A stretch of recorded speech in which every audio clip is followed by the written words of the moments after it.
ഏവർക്കും ദേവദാരുവിലെ പുതിയൊരു അധ്യായത്തിലേക്ക് സ്വാഗതം. നമ്മളെല്ലാവരും ഒരു ഗുരുമുഖത്തിൽ നിന്നും മന്ത്രം പഠിച്ചതിന് ശേഷമേ അതിൻ്റെ അർത്ഥം ഗ്രഹിച്ചതിന് ശേഷം വേണം നമ്മൾ മന്ത്രങ്ങൾ ചൊല്ലാവൂ എന്നാണ് പറയുന്നത്. മന്ത്രത്തിന് അത്രയധികം പ്രാധാന്യമുള്ളത് കൊണ്ടാണ് പറയുന്നത് ഒരു ഗുരുമുഖത്തിൽ നിന്നും നമ്മൾ മന്ത്രം പഠിക്കുക.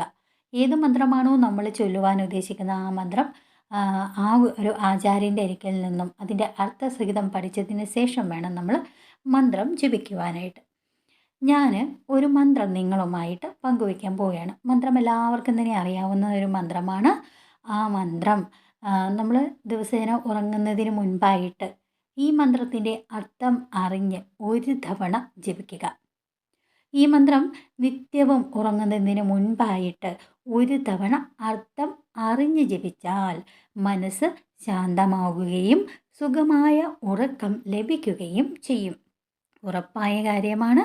മന്ത്രമിതാണ്: ഓം കരചരണകൃതം വ കായജം കർമ്മജം വ ശ്രവണ നയനജം വ മാനസം വാപരാധം വിഹിതം അവിഹിതം വ സർവമേ തക്ഷമസ്സു ശിവശിവ കാരുണാബ്ദി ശ്രീ മഹാദേവശംഭോ.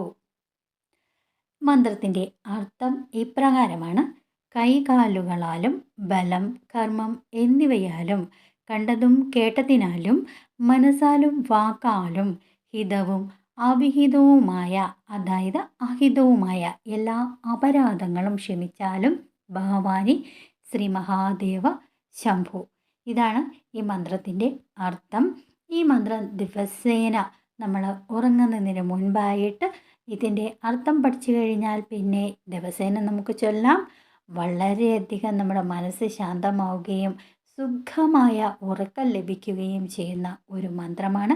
കാരണം നമ്മൾ ഓരോ ദിവസവും ചെയ്യുന്ന അന്നന്ന് ചെയ്യുന്ന എല്ലാവിധ തെറ്റുകളും ക്ഷമിച്ച് എൻ്റെ കൈകൊണ്ടോ കാലുകൊണ്ടോ ഞാൻ ചെയ്യുന്ന എല്ലാ അവിഹിതങ്ങളും പുറത്തെനിക്ക് മാപ്പ് തരണേ മഹാദേവ എന്ന ഈ ഒരു പ്രാർത്ഥന ക്ഷമാപണ മന്ത്രമാണ്.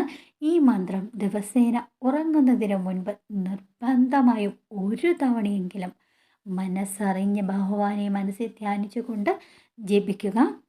ഉറപ്പായിട്ടും നമ്മുടെ മനസ്സ് ശാന്തമാകും, സുഖമായ ഉറക്കം ലഭിക്കുകയും ചെയ്യും.